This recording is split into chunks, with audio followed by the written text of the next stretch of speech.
बात उन दिनों की है जब लोग अपने बच्चों को विद्या प्राप्त करने के लिए गुरुओं के आश्रम में भेजा करते थे। बालक वरदराज जब 5 वर्ष का हुआ तो उसके पिता ने भी उसे शिक्षा ग्रहण करने के लिए एक आश्रम में भेजा। आश्रम में गुरुजी ने अन्य बालकों के समान ही वरदराज को भी पढ़ाना प्रारंभ किया। वरदराज आश्रम में रह तो रहा था, लेकिन उसका मन पढ़ाई में नहीं लगता था। गुरुजी ने उसे तरह तरह से पढ़ाना और समझाना चाहा, लेकिन उसे कुछ भी समझ न आता था। गुरुजी जो कुछ पढ़ाते उसे वह याद ही नहीं रख पाता था।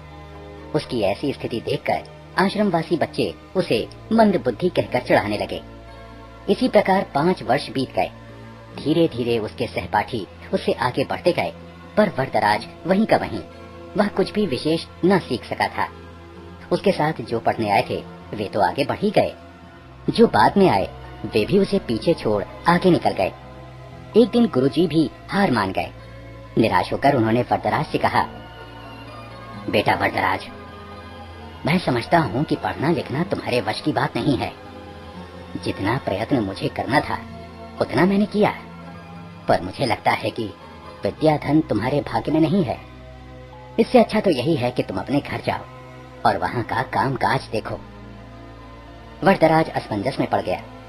गुरुजी के मना करने के कारण उसे अपना भविष्य अंधकारमय लगने लगा। उसे यह चिंता भी सताने लगी कि घर लौटने पर उसके पिता क्या सोचेंगे। गांव के लोग भी उसे मूर्ख महामूर्ख कहकर दुत्कारेंगे। वरदराज करता भी तो क्या, उसने अपना सामान समेटा, गुरुजी के चरण छुए और वह भारी मन से विदा हुआ। वह उदास होकर अनमने भाव से चला जा रहा था। घर वापस जाने का उसका जरा भी मन नहीं था, पर कोई और ठिकाना भी तो नहीं था। कहाँ जाए क्या, उसकी समझ में कुछ भी नहीं आ रहा था। वह सवेरे चला था और अब दोपहर हो आई थी। रास्ते में खाने के लिए गुरुजी ने उसे थोड़ा सत्तू दिया था। उसे भूख प्यास भी लगाई थी। चलते चलते उसे एक कुआं दिखाई दिया। वह पानी पीने के लिए कुएं पर पहुंचा। वहां उसने देखा कि पानी खींचने की रस्सी की रगड़ से कुएं की जगह पर निशान पड़ गए हैं और मिट्टी के घड़ों को रखने से जमीन पर गड्ढे पड़ गए हैं। यह दृश्य वरदराज के मस्तिष्क में बिजली की तरह कौंध गया।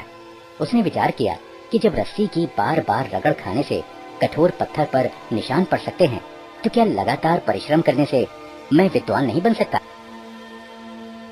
बस फिर क्या था। वरदराज के मन में आशा की किरण जगी।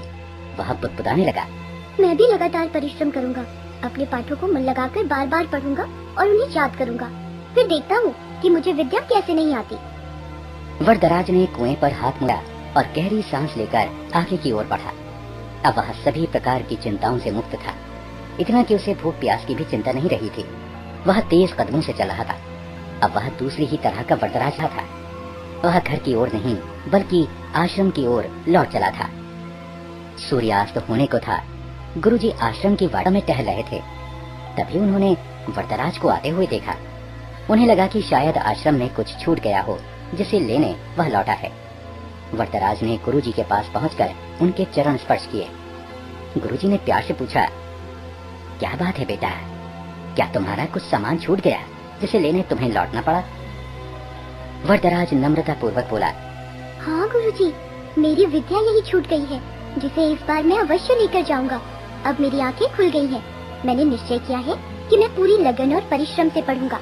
अब कभी आपको निराश होने का अवसर नहीं दूंगा। गुरुजी का दिल पसीज गया। उन्होंने वरदराज को गौर से देखा। उसकी आंखों में चमक थी। गुरुजी ने इतना भर ही कहा, तुम जो कुछ कह रहे हो, यदि उसे कर दिखाओगे तो मुझे बड़ी प्रसन्नता होगी। वरदराज ने पढ़ाई प्रारंभ की। अब तो उसकी भूख और नींद पता नहीं कहाँ गुम हो गई थी। वह देर रात तक पढ़ता और प्रातः सबसे पहले उठ जाता। वह अपना एक क्षण भी व्यर्थ न गवाता। उसने दिन रात एक कर दिए। इसका प्रभाव यह हुआ कि जो पाठ याद करना उसे पहाड़ पर चढ़ने के समान कठिन लगता था, अब वही सरल लगने लगा था। गुरुजी और अन्य बालक वरदराज में आए। इस परिवर्तन को देख आश्चर्यचकित रह गए। अब वरदराज की गिनती प्रतिभावान बच्चों में होने लगी।